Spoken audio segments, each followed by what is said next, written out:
Sweden during World War II maintained its policy of neutrality. When the Second World War began on September 1, 1939, the fate of Sweden was unclear.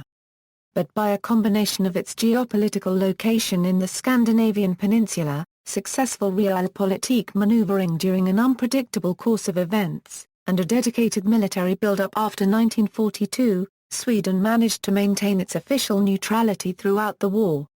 At the outbreak of hostilities, Sweden had held a neutral stance in international relations for more than a century, since the end of the Napoleonic Wars in 1815. 20 nations held a policy of neutrality in September 1939, but only 7 other European nations found themselves capable, like Sweden, of officially maintaining this stance throughout the entire war. These were Ireland, Portugal, Spain, Andorra, Liechtenstein, Vatican City and Switzerland. The Swedish government made a few concessions, and sometimes breached a nation's neutrality in favor of both Germany and the Western Allies. During the German invasion of the Soviet Union, Sweden allowed the Wehrmacht to use Swedish railways to transport the German 163rd Infantry Division along with howitzers, tanks and anti-aircraft weapons and associated ammunition, from Norway to Finland. German soldiers travelling on leave between Norway and Germany were allowed passage through Sweden the so-called permitten traffic. Iron ore was sold to Germany throughout the war. And for the Allies, Sweden shared military intelligence and helped to train soldiers made up of refugees from Denmark and Norway, to be used in the liberation of their home countries. It also allowed the Allies to use Swedish air bases between 1944 and 1945. Sweden also became a refuge for anti-fascist and Jewish refugees from all over the region. In 1943, following an order to deport all of Denmark's Jewish population to concentration camps, nearly all of Denmark's 8,000 Jews were brought to safety in Sweden. Sweden also became a refuge for Norwegian Jews who fled from Nazi-occupied Norway. Background: Political. Between 1523 and Sweden's final war with Russia in 1809, a state of war had existed between these two countries for 67 out of those 292 years. Russia was seen as the historical hereditary enemy of Sweden. In the peace that followed the Finnish War in 1809, all of Finland had been ceded to Russia and Sweden reduced to two-thirds of its former size.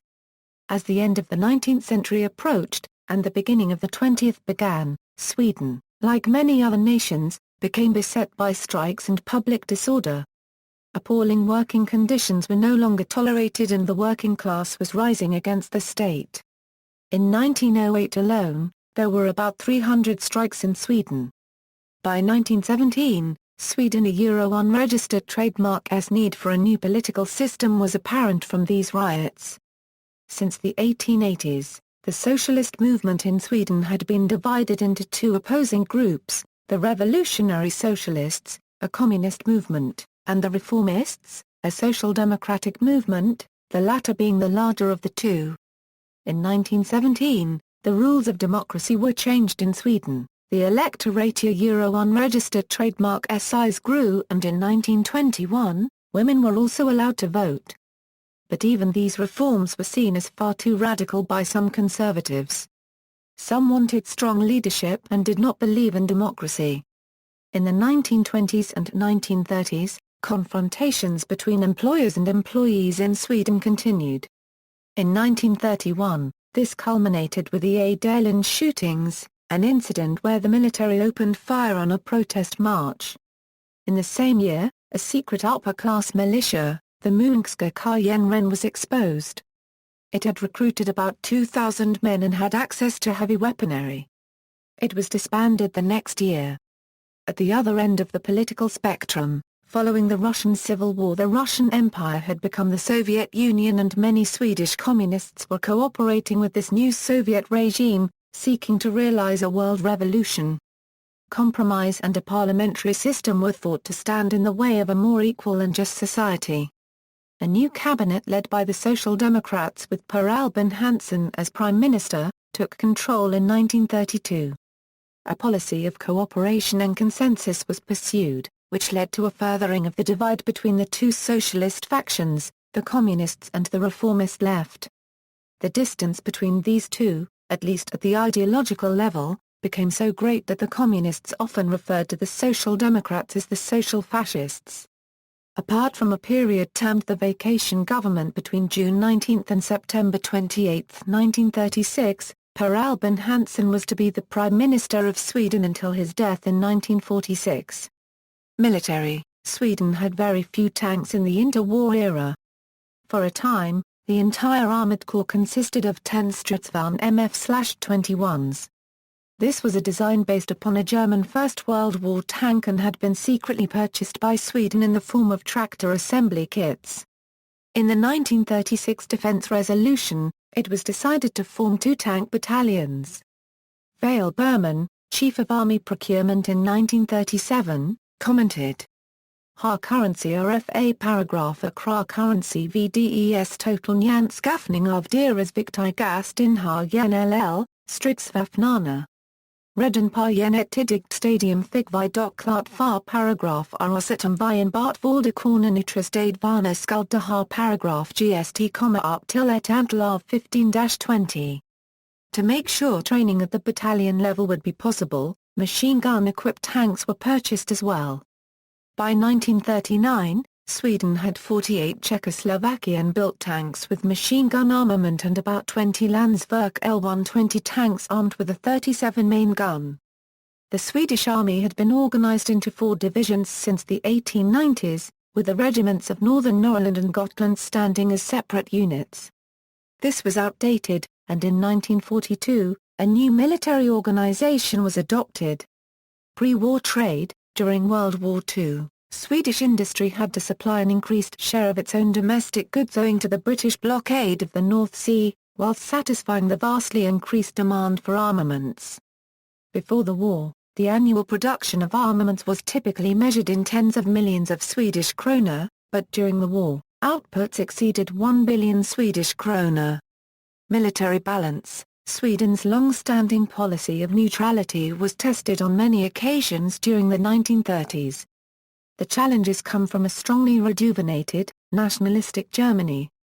From 1919 until 1935, Sweden had been an active supporter of the League of Nations, and most of Sweden's political energy in the international arena had been directed towards the preservation of the League of Nations. The Swedish non-aligned policy during this period was founded on the assumption that there were 2 opposing powers in the Baltic, Germany and the Soviet Union. Because these 2 powers needed to guard against each other, the hope was that they would only ever be able to deploy minor forces against Sweden or other non-aligned countries. It was this expectation which made the defense of a small country feasible. The Molotov-Ribbentrop Pact, signed at the end of August 1939 between Nazi Germany and the Soviet Union, upset this balance. Pre-war preparations: in 1936, the Swedish government started to heighten its military preparedness as the international situation worsened. Military spending in Sweden went from $37 million in 1936, to $50 million in 1937, to $58.6 million in 1938, and then increased over fivefold to $322.3 million in 1939. During World War II itself, military spending peaked at $527.6 million in 1942. Not only was the Swedish government buying material to strengthen its defences, it began drafting conscripts. On May 6, 1938, the government called up all those aged 15 for short periods of training. In addition to this, the Swedish cabinet ordered that 1/4 of those conscripted in 1938 should be retained for further training. In 1940, the Swedish Home Guard was created. Its units were small groups of former soldiers who were equipped with rifles, machine guns, ammunition, medicine and uniforms. They had the option to buy additional materials such as skis, sweaters and marching boots. The Lottorna had already been in existence since 1924. While arming itself, Sweden felt that it was necessary to articulate and enforce its policy of neutrality. Per Albin Hansson stated shortly before World War II began, "Friendly with all other nations and strongly linked to our neighbours, we look on no one as our enemy. there is no place in the thoughts of our people for aggression against any other country, and we note with gratitude, the assurances from others that they have no wish to disturb our peace, our freedom, or our independence. The strengthening of our defense preparations serves merely to underline our fixed determination to keep our country outside the conflicts that may erupt amongst others and, during such conflicts, to safeguard the existence of our people. Georg Homin, a captain on the General Staff, stated, "Without a defensive force we cannot follow any policy of our own. Our declarations become merely empty words and we leave the country's fate to chance, or to the decisions of others. With a defense as strong as Swedish conditions allow, we secure for ourselves the basis of a continued independent Swedish policy." War. When, in September 1939, Germany attacked Poland, and both France and Britain declared war on Nazi Germany, Sweden declared itself a neutral country in regard to this escalating situation. An example illustrating this situation may be the failed Allied attempt to release Polish submarines which were interned after they reached Swedish ports. On the outbreak of the Winter War between Finland and the Soviet Union in November 1939, Sweden declared itself to be a Euro non-belligerente Euro in regard to this particular conflict, actively siding with Finland. This allowed Sweden to aid Finland economically, and with armaments. Sweden and Finland also jointly laid minefields in the Sea of Aland to deter Soviet submarines from entering the Gulf of Bothnia. Foreign trade. Sweden was not directly attacked during World War II. It was, however, subject to British and German naval blockades and accidental bombings from the Soviets on some cities, which led to problems with the supply of food and fuels. When Germany invaded Denmark and Norway in April 1940, coupled with the German blockade of the North Sea, every single shipment had to be negotiated with both British and German authorities, which drastically reduced the volume of trade. Between 1938 and 1944, the Swedish import of petroleum products and coal decreased by 88% and 53% respectively, which led to severe shortages. Other critical items were natural rubber, alloy metals and food. This situation led to extensive rationing of fuels and food in Sweden, and substitutes were developed and produced. Wood gas was used as a fuel for motor vehicles and oil shale as a substitute for bunker oil. At the beginning of the war, agreements had been signed between Sweden and the United Kingdom and Nazi Germany in order to sustain vital trade. But in spite of this, and the fact that Sweden had declared itself a neutral country, Swedish shipping began to be attacked. Sweden's trade with Britain was cut by a total of 70%. Within the North Sea blockade, trade with Germany increased, until 37% of Sweden's exports were shipped to Germany.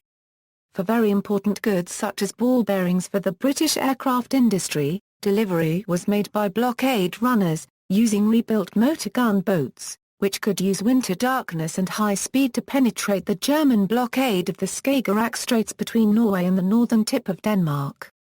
Before the outbreak of the war, the Swedish Ministry of Defense had ordered some 300 combat aircraft from the United States, primarily Seversky P-35s and P-66 Vanguards. In 1940, however, the U.S. administration halted these exports. Only about 60 aircraft had been delivered. Sweden succeeded subsequently in buying 200 aircraft from Italy, a fascist ally of Germany at the time.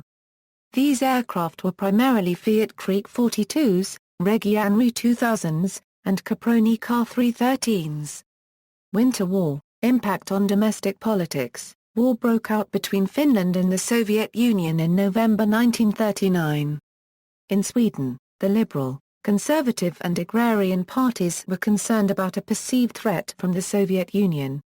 The Social Democrats were in the main equally concerned. Leading Social Democrats like Rickard Sandler and Torsten Nilsson played a prominent role in mustering support for Finland. The Communists were openly loyal to the Soviet Union and supported its Molotov-Ribbentrop Pact with Germany. However, when Germany invaded the Soviet Union in June 1941, they swung around to a pro-Allied view. Defense of Finland. When the Soviet Union attacked Finland in November 1939, many Swedes favored some sort of involvement in the conflict, both on a humanitarian and on a military basis. Sweden's interest in Finland lay in the fact that Finland had been an integrated part of Sweden for more than 600 years, with Sweden losing control of its eastern provinces in 1809. Despite several pleas from the Finnish government, the Swedish government declined to engage militarily with the Red Army as it advanced during the Winter War. However, Sweden declared itself non-belligerent rather than neutral during the conflict, and as many as 8,000 Swedes voluntarily went to Finland to fight.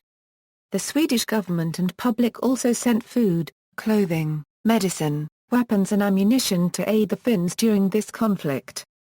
This military aid included 135,402 rifles, 347 machine guns, 450 light machine guns with 50,013,300 rounds of small arms ammunition, 144 field guns, 100 anti-aircraft guns and 92 anti-armor guns with 301,846 shells, 300 sea mines and 500 depth charges, 17 fighter aircraft, 5 light bombers, 1 DC-2 transport aircraft turned into bomber, and 3 reconnaissance aircraft. 12 of Sweden's most modern fighter aircraft, British Gloster Gladiators, were flown by volunteer Swedish pilots under Finnish engineers. These aircraft constituted one-third of Sweden's fighter force at the time. In addition, Sweden received some 70,000 Finnish children who were sent to Sweden to find safety during the 1940s. Possible Allied invasion. German industry was heavily dependent on Swedish iron ore. The Allies had intended to use the Soviet attack on Finland in November 1939 as cover for seizing the important Swedish iron ore deposits in the north, in addition to the Norwegian harbours through which this ore was shipped to Germany. The plan was to get Norwegian and Swedish permission to send an expeditionary force to Finland across northern Norway and Sweden, ostensibly to help the Finns. But once in place, they were to proceed to take control of the harbours and the iron ore mines, occupying cities such as Garkansivle and Luleå and denying German access to the Swedish iron ore. In this way, an unsuspecting Norway and Sweden would be presented with a fait accompli. Realizing this danger, however, and the consequent possibility of Allied or German occupation and of the war being waged on their territory, both the Swedes and the Norwegians refused to allow this proposal. Meanwhile, the Germans, having suspected an Allied threat, were making their own plans for an invasion of Norway in order to protect their strategic supply lines. The Altmark incident of February 16, 1940, convinced Hitler that the Allies would not respect Norwegian neutrality, so he ordered plans for an invasion. Scandinavian reluctance to allow Allied troops onto their territory had halted the original Allied plan for using aid to Finland as a pretext for moving in troops, but on March 12, 1940, the Allies decided to try a semi-peaceful invasion nonetheless. Troops were to be landed in Norway, and proceed into Sweden to capture the Swedish iron ore mines. However, if serious military resistance was encountered, they were not to press the issue. However, Finland sued for peace on March 12, so this plan had to be abandoned as well. The Germans were partly aware of these Allied intentions, as they had intercepted radio traffic showing that Allied transport groups were being readied. A few days later, they also intercepted messages confirming that the Allies had abandoned their plan and were to redeploy their forces. German plans for an invasion of Norway continued, since Hitler feared that the Allies were nonetheless intent upon launching their own invasion. April 9 was set as the date of Operation Weser one Quarterbung, the German attack on Norway. Hitler was correct about Allied intentions. The Allied plan had two parts, Operation Wilfred and Plan 4. Operation Wilfred was to take place on April 5 when Norwegian territorial waters were to be mined, violating Norwegian neutrality. This would force the ships carrying ore to Germany to travel outside the protection of Norwegian territorial waters and thus become legitimate targets for the Royal Navy. It was hoped that this would provoke a German military reaction. As soon as the Germans reacted, under Plan 4, 18,000 Allied troops were to land in Narvik, closing the rail link to Sweden. Other cities that the Allies hoped to capture were Trondheim and Bergen. The first ship carrying Allied troops was to start its journey a few hours after the mine laying. On April 8, A Royal Naval detachment led by HMS Renown mined Norwegian waters as a part of Operation Wilfred, but German troops were already on their way and Plan 4 was quickly made obsolete. Occupation of Denmark and Norway. On April 9, 1940, Germany launched Operation Weser 1/4 Bung, an operation with the ambitious objective of simultaneously occupying Denmark and Norway, and to stage a coup d'état in Norway. This move had several far-reaching consequences for Sweden. Sweden was in effect cut off from trade with the Western world and therefore more dependent on German goodwill, ultimately leading to permitted traffic, but it also lessened the immediate risk that Sweden would become a theatre of war between the Axis and the Allies. When Germany invaded both Denmark and Norway on April 9, 1940, the 100,000 Swedish soldiers who had been deployed along the Finnish border in northern Sweden were in the process of being demobilized, owing to the end of the Winter War there. Before the outbreak of hostilities, Sweden had had no plans for defending Norway or any defense strategy against a German invasion from the direction of Norway. Moreover, an agreement from the dissolution of the Union between Norway and Sweden in 1905 stated that no fortification was allowed along this border. One of Germany's demands on Sweden, as Germany's invasion progressed, was that Sweden was not to mobilize. However, Sweden reorganized its system of mobilization to allow for personal order by letter to be made possible as an alternative to official proclamation, so that 320,000 men were able to be raised in a few weeks. This was called the organization, and was barely different from a full mobilization when completed. Sweden also started to build fortifications at the Norwegian border and along the coast of Scania. During its invasion of Norway, Germany demanded access to the Swedish telephone and telegraph lines between Germany and Norway. Sweden allowed this, but tapped the lines. In the early summer of that year, the Swedish mathematician Arne Beerling succeeded in deciphering and discovering the source codes of the Geheimfernschreiber cipher machine that Germany used, which afforded the Swedes advanced knowledge of Germany's military intentions.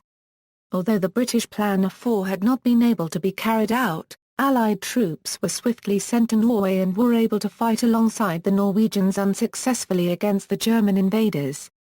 However, the success of the German campaign against France and the occupation of the Low Countries led to a British troop redeployment, and by June 8, 1940, British troops had been evacuated from Norway. In his book Bloodsporet, Espionage detailed how, at the request of Adolf Hitler, Nazi Germany sent 3 trains with 30 to 40 sealed carriages through Sweden to the Battle of Narvik. These trains ostensibly transported medical personnel and food for the wounded German soldiers in Narvik. However, in reality there were 17 soldiers for every medical officer or orderly. Sweden knew that the trains were being used to transport troops because a Swedish representative in Berlin reported that he had watched them board. The trains also transported heavy artillery, anti-aircraft guns, ammunition and communications and supply equipment. Midsummer Crisis. At the start of the German invasion of the Soviet Union in the early summer of 1941, codenamed Operation Barbarossa, the Germans asked Sweden to allow the transportation of armed German troops, the 163rd Infantry Division, commanded by General Erwin Engelbrecht, along with all its military equipment, through Swedish territory by train from Norway to the Eastern Front in Finland. The Swedish government granted this permission. In Sweden, the political deliberations surrounding this are known as the Midsummer Crisis.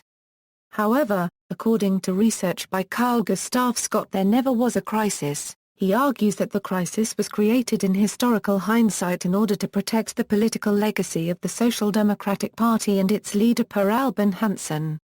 1943 onwards, from late 1942 and into 1943, Germany began to meet with a series of military reverses after its losses at the Second Battle of El Alamein, the Battle of Stalingrad and elsewhere.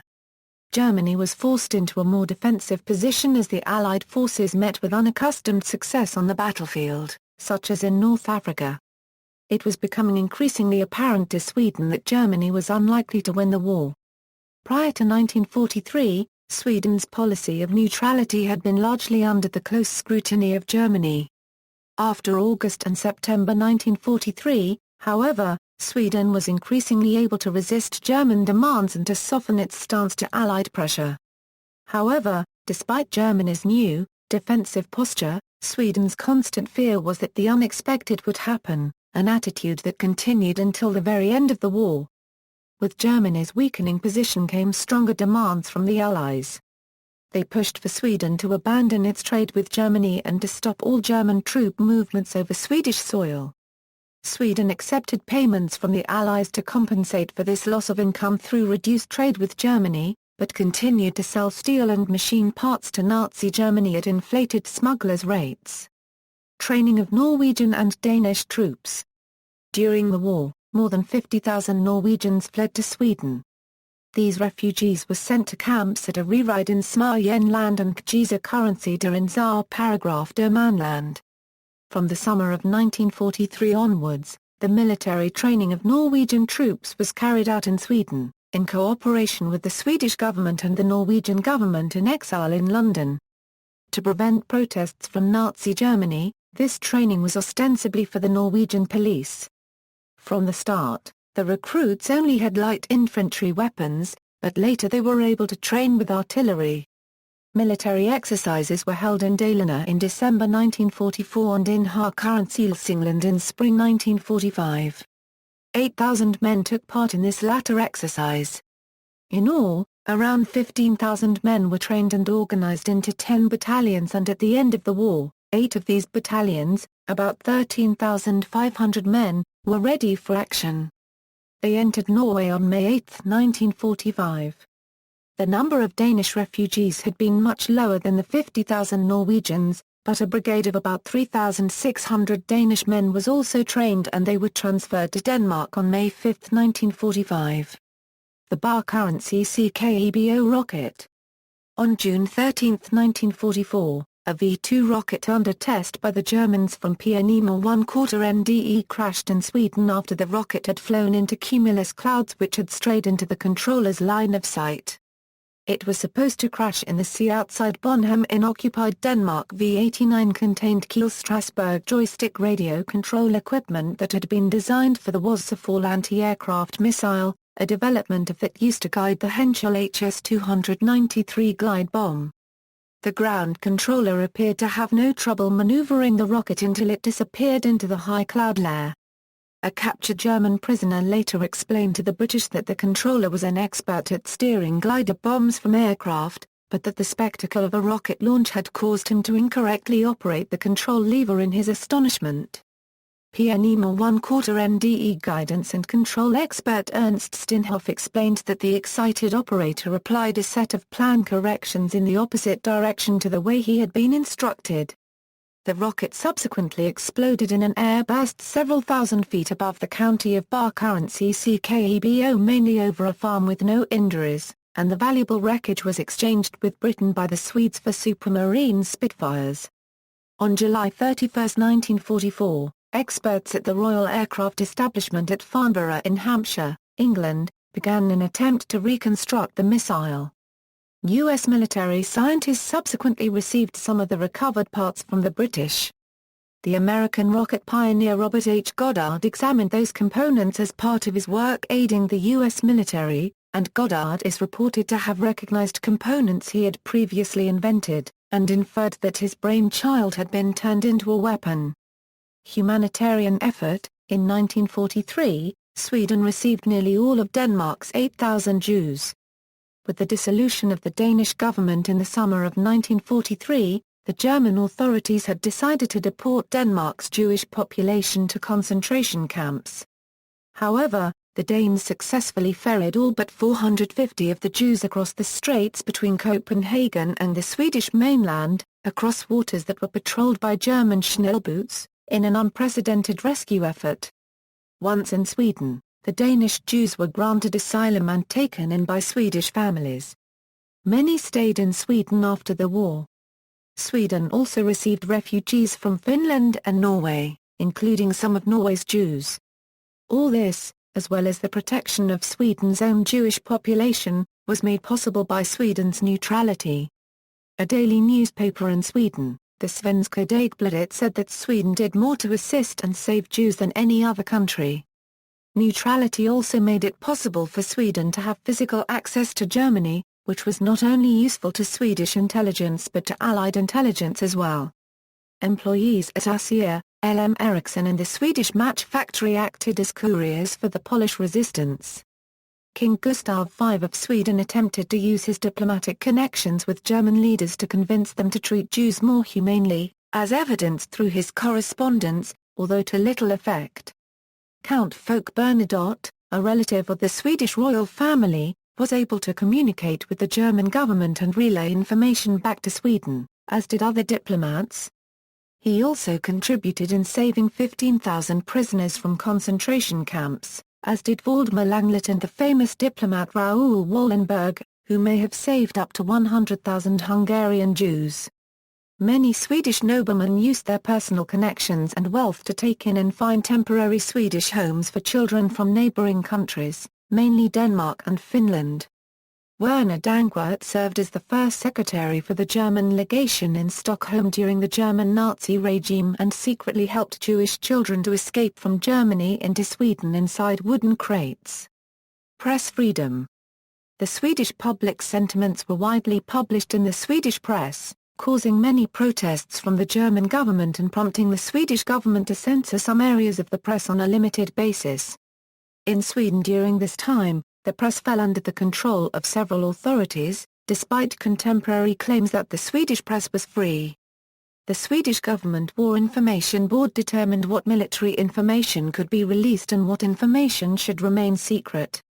The Swedish Press Council served as a self-regulatory body, promoting good relations between the press and the public authorities and to serve as an instrument of self-discipline for the press. The Swedish Press Council issued warnings, both public and confidential, to those whom it considered to be abusing the freedom of the press. The Swedish government was concerned that its neutrality might be compromised should the press become too vocal in its opinions. Both the Swedish Press Council and the Information Board issued advice such as far as the received material permits, attempts should be made not to give prominence to the reports of one side at the expense of the other, or, headlines, whether on the billboards or in the newspapers, should be worded in such a way as to avoid favoring one side or the other, and editorials and surveys as well as articles discussing military events or the military situation, should be strictly objective. During World War II, 6 newspapers were de facto banned from distribution, Tjörnermans trots allt. The Nazi publications Sverige Frihet and Ny Dag, Arbetartidningen, Norrskensflamman and Sydsvenska Kuriren, all of these, organs of the Communist Party. A ban on the transport of these newspapers was imposed, since the printing of newspapers was protected in the Swedish constitution. There were indications that the bans imposed on the communist newspapers had served their political purposes by impressing the Germans, whilst at the same time not really restricting the work of the media. Concessions to Nazi Germany. Perhaps the most important aspect of Sweden's concessions to Germany during the Second World War was the extensive export of iron ore for use in the German weapons industry, reaching 10 million tons per year. The Swedish neutrality policy meant that the government could not interfere with the trade.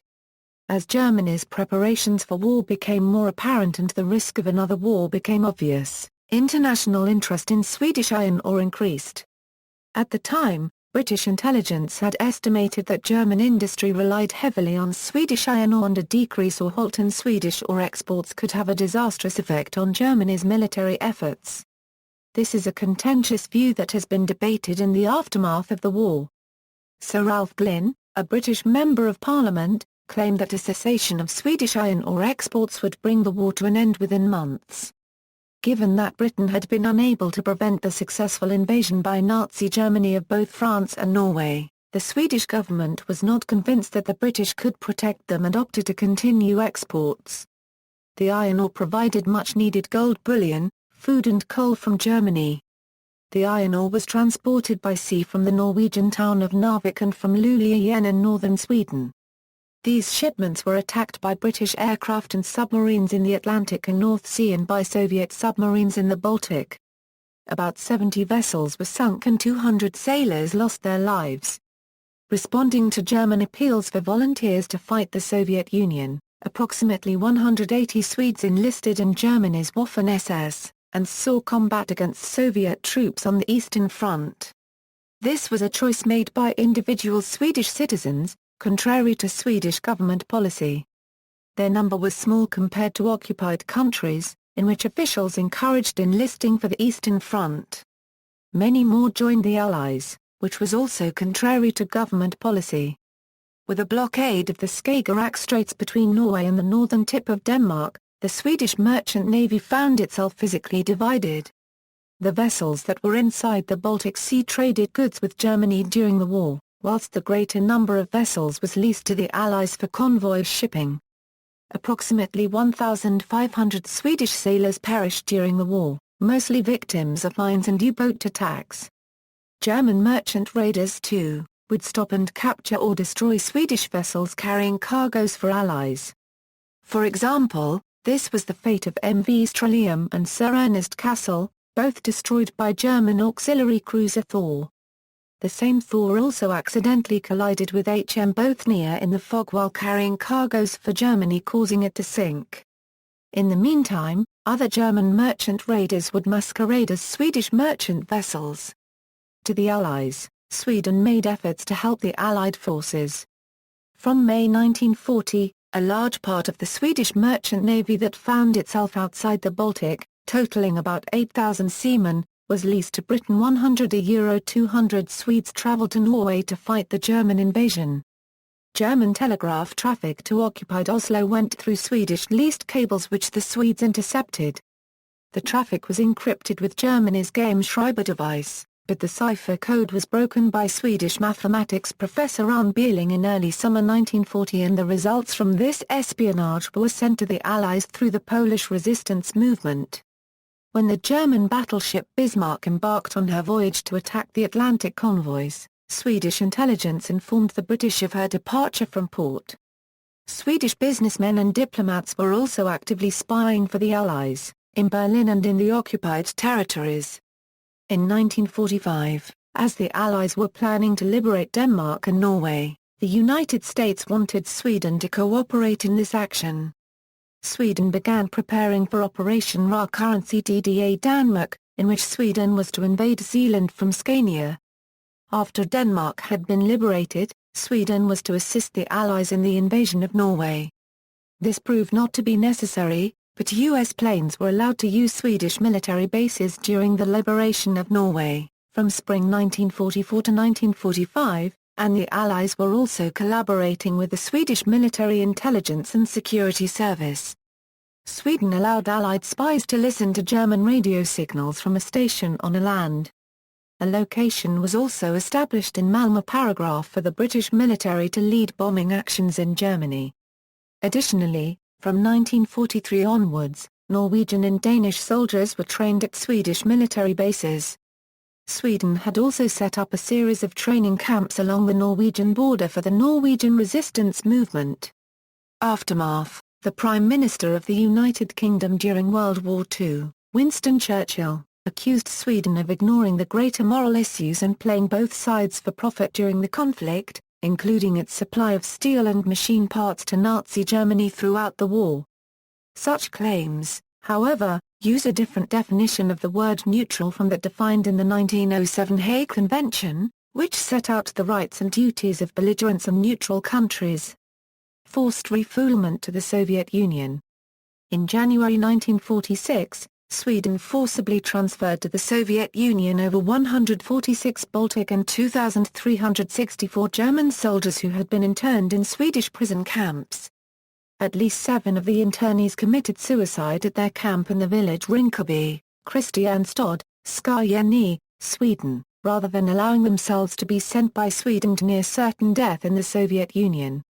In 1970, film director Johan Bergenström made a documentary, Buildup, about the Latvian soldiers who were given to the Soviets to be sentenced to hard labor in prison camps. See also, Sweden in World War I, Nordic countries in World War II, neutral powers during World War II, diplomatic history of World War II, Nordische Gesellschaft, sources, notes. References: Kallgren, W.M. Swedish Foreign Policy During the Second World War, Fritz, Martin. The Adaptable Nation, Essays in Swedish Economy During the Second World War, Gilmore, John. Sweden, the Swastika, and Stalin, The Swedish Experience in the Second World War Online, Levine Paul A.